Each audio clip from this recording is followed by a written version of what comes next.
Earth sign, Capricorn, Taurus, and Virgo. Kumusta po kayo guys? Okay, so Earth sign, maraming salamat po sa walang sawang pagsubaybay sa ating mga reading. And kung kayo ay bago pa lang sa ating channel, mag-subscribe na po kayo guys. And i-click mo na rin yung ating notification bell para lagi po kayo guys updated sa ating mga bagong upload.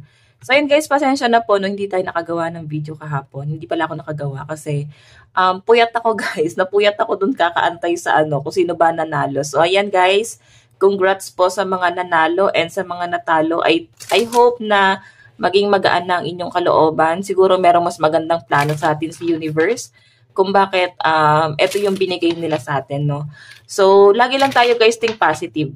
Okay, lagi natin iisipin kung bakit nangyayari yung mga ganito, may ups and down. Think positive lang. Okay, so Earth sign, ayan. Huwag nyo napansinin to, baka sabihin nyo dumi. Ayaw guys matanggal kasi nung ink, no? Nung pagboto ko kahapon. Kahapon tuloy nung isang araw. Okay, so tignan natin, gabay po ni Earth sign, Capricorn, Taurus, and Virgo. Okay. So guys, meron po tayong the Gentleman. Ayan. Meron tayong the Lilies.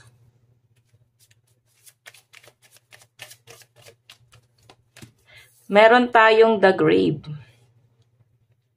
So guys, may nakikita ko dito Earth sign. Parang siguro may yumaon na. May nawala na. May nasisense ako dito na siguro anniversary, death anniversary. Naalala nyo siguro guys, okay, yung kabutihan nila. So I think nag-overthink yung iba sa inyo. Hanggang ngayon, parang hinahanap mo pa rin yung peace of mind mo. So may nasisense ako dito guys. Yung iba rito, maaring may connection ka sa past, sa ex mo, or kung hindi mo man to naging ex ay someone na nagustuhan mo pero hindi, alam mo yun, hindi naging kayo. Walang label. So tignan natin kasi parang ngayon nag-heal siya. Nakita mo na para bang nagiging okay siya ngayon. So, ang lucky number mo is 28, 30, and 8. Ayan, di ba? Puro 8. Ayan, puro 8. Tignan natin, ano po itong the Gentleman Spirit Guide. Ano po yung the Gentleman?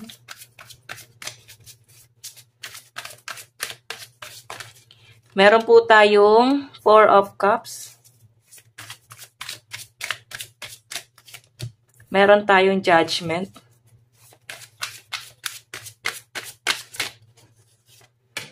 Meron tayong Wheel of Fortune. So guys, maaring meron daw pong mag-reach out sa inyo. Meron ditong isang tao na parang gusto na niya ng ng peace of mind. So kung ito man ay nakaalitan mo, nakaaway mo, nakikita ko rito na parang gusto niya na magkaroon ng kasunduan or gusto niya magkasundo kayo. Wheel of Fortune eh. So new beginning para sa inyo guys. So I think magkakaayos kayo. Parang matagal kayo guys hindi rin nag-usap nito. So ngayon, nandun sa point na parang mag-heal na kayo both side. Okay? Mag-heal na kayo rito and magiging magaan na, magkakaroon na ng pag-uusap, pagpaplano at yung mga nangyari at naganap sa past guys ay parang kakalimutan na. Kasi parang may mga mas pipiliin na lang dito yung peace of mind eh kung bakit parang magkakabati. Okay, ayan. May mga magkakabati rito. Tignan pa natin guys, patungkol to guys sa peace of mind mo. Okay, ayan. Makukuha mo yung peace of mind na yan guys. Earth sign, Capricorn, Taurus, and Virgo. Tignan pa natin ano itong dalilis. So, ang dalilis rin kasi guys, para mang matured or kailangan mong mag-matured or pwedeng nagiging matured ka kaya parang mas nagiging pressure sa'yo. Okay? Pero alam mo yan, dapat matured ka pero yung inner child mo nandun pa rin para kahit paano hindi ka na-pressure. Gawin mong balance yung buhay mo. Tingnan natin ano po itong dalilis. Meron tayong 9 of Cups. Meron tayong 3 of Wands. Meron tayong King of Cups. So, may nakikita ako dito guys. May nag-aantay sa'yo na isang matured na tao. So, I think may edad sa'yo. Or pwedeng ikaw tong matured and hoping ka pa rin na maayos kayong dalawa. Pero kung makita mo the Chariot, may partnership, wag daw mo nang biglain, no? Siguro, may opportunity, may potential sa connection yung dalawa, pero hindi guys nabigyan ng hustisya. Okay, parang nalimitahan. May nakikita ako dito na maaaring may travel or baka naman kayo ay bibili ng bagong property, sasakyan, kaya siguro parang nagbabiyahe. So, yung isa sa mga gusto mong gamit or property, ay maaaring mabibili mo siya. So, I think ito lang din yung pinaghahandaan mo. King of Cups, tapos Three of Wands. Ayan. Nine of Cups. Ito yung hinihiling mo eh.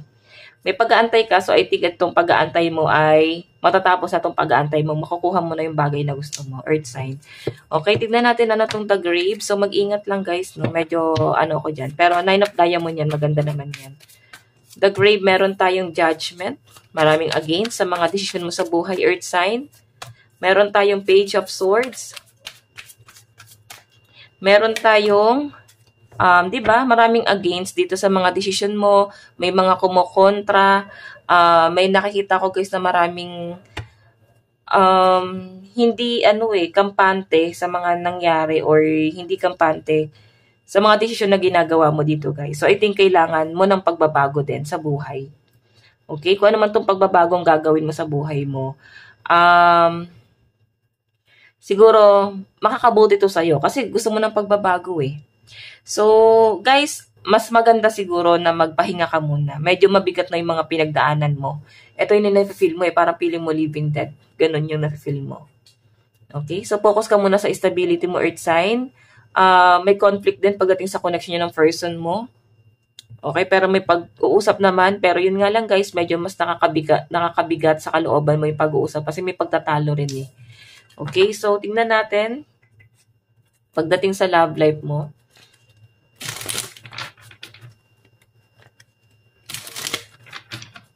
Pagdating sa love life ni Earth sign, Capricorn, Taurus, and Virgo. So, meron tayong Page of Flutes, Daydreamer. Meron kang iniisip. Meron nag-iisip sa'yo. Okay, so I think ex mo na to. Yung iba naman sa inyo guys, parang mas nakapokus kayo sa pera. Oo, hindi nyo masyadong tinitignan yung love life mo. Daydream mataas ang ambition mo. Okay, ayan. Puro patungkol to sa pangarap mo, Earth sign. So, kung sino man itong magsasorry sa'yo, hindi mo siya masyadong tinitignan at parang wala kang pakialam din dito, Earth sign. Kasi ang mas ang focus mo dito is yung goal mo sa buhay and yung stability mo. Merong gustong humingi ng sorry sa'yo, tapos parang sinasabi, kasalanan niya. Aware siya dito. Pero medyo narcissistic kasi parang i-blame ka rin niya eh. Na parang kung bakit niya nagawa yon, sabihin niya na ito kasi yung ginawa mo eh. So medyo narcissistic. Or pwedeng siya, gaslighting. Nangga-gaslight siya. Advice, meron tayong make time for self-love. So ngayon parang kailangan mo daw munang mag-self-love dito guys. Tingnan natin sa love advice. Meron tayong respect. So I think ito yung nawala sa relationship niyo, yung respeto. And parang kailangan nyo daw muna dito guys ay magpahinga. Okay, bigyan mo muna ng time yung sarili mo. And kung gusto mong i-work out yung relationship yun ng person mo, kailangan nyo ng bonding. Okay, tignan natin. Mensahe naman sa'yo ng person mo ngayon. Meron tayong I feel you even though we are apart. So I think magkalayo kayo. Hindi kayo nagkakasama. Meron tayong we need to let each other go. So parang gusto niya daw munang i-let go niyo muna yung isa't isa. Or parang kailangan munang maghiwalay. Meron tayong I want to be more than friends. So, siguro ito guys, wala kayong label. Meron dito isang tao na wala kayong label. Pero ang gusto niya parang more than that. Gusto niya more than friends. So, gusto na niya ng higher commitment sa'yo guys. At nakikita ko sa person mo guys, willing siya mag-antay sa'yo. Kasi, ikaw, hindi mo masyadong tinitignan yung love life mo. Kaya parang siya mag-aantay dito. Hinahayaan ka muna niya na mag-grow dito, guys. Or i-pursue mo muna yung mga pangarap mo. Okay, so Earth sign, ito lang naman po yung reading hanggang sa muli. God bless and love you all. Thank you.